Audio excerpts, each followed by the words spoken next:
Um, I suppose this could also be done with razor thin profit margins. Like, it doesn't have to be a huge profit margin. Um, but the point is that nobody really has to buy the products. They're just there to make it look more real when the money is laundered, when the money is put through.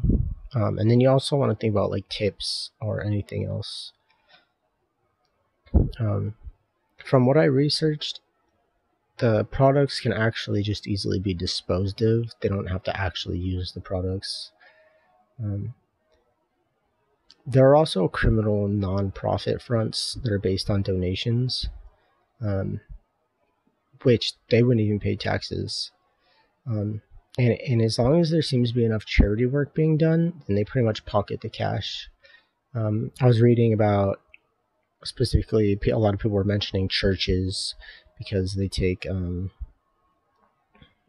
you just put some money in the thing as you pass it around or something. I don't know. Um, but you could also look at, for example, an art gallery where somebody's paying an extraordinary amount of money for something that doesn't even seem like actual art. And then if you try to question it, they just say, "Oh, you just don't understand art."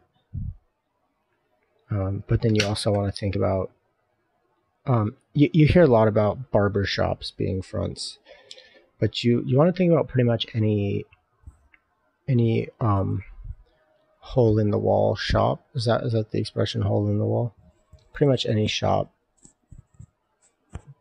that seems like, how is this business still afloat? Like, or like they're kind of like in the middle of nowhere. Like, they don't seem like they would be getting too much business, but like, you know.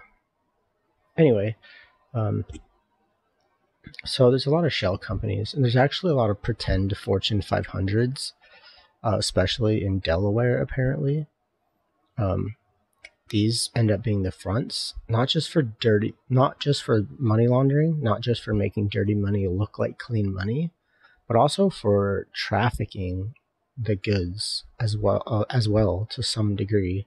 Um, that could mean people, drugs, guns, or other things.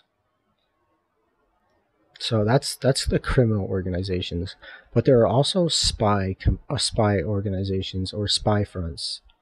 Um, Spy fronts are apparently often like high business, or they're often like business. Like when you think of a businessman in like a suit or something, not when you think of like a small home-owned business like a barber shop, or maybe like a small restaurant that could be involved with like a mafia or something. You want to think more of airplane airplane companies or defense contractors. So apparently, spies are often either business or academic, and apparently, a lot of spies appear at conferences, looking for people to transform into agents for their own agendas. They apparently can find suitable candidates by having them profiled.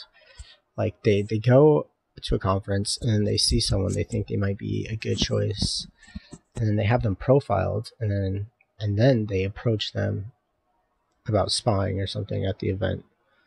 Um, and so specifically, if you want an example of something that's more heavily controlled by spy organization, you can think of invite only events, invite only conferences, or other invite only events.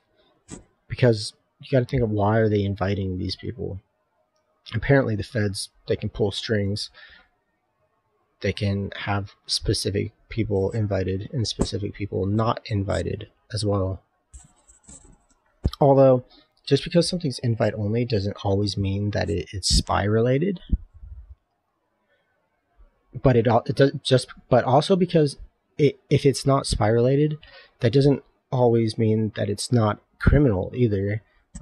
It could be invite only. Oh, it could be invite only, but still be uh, illegitimate in some other way for some other group. Um, I was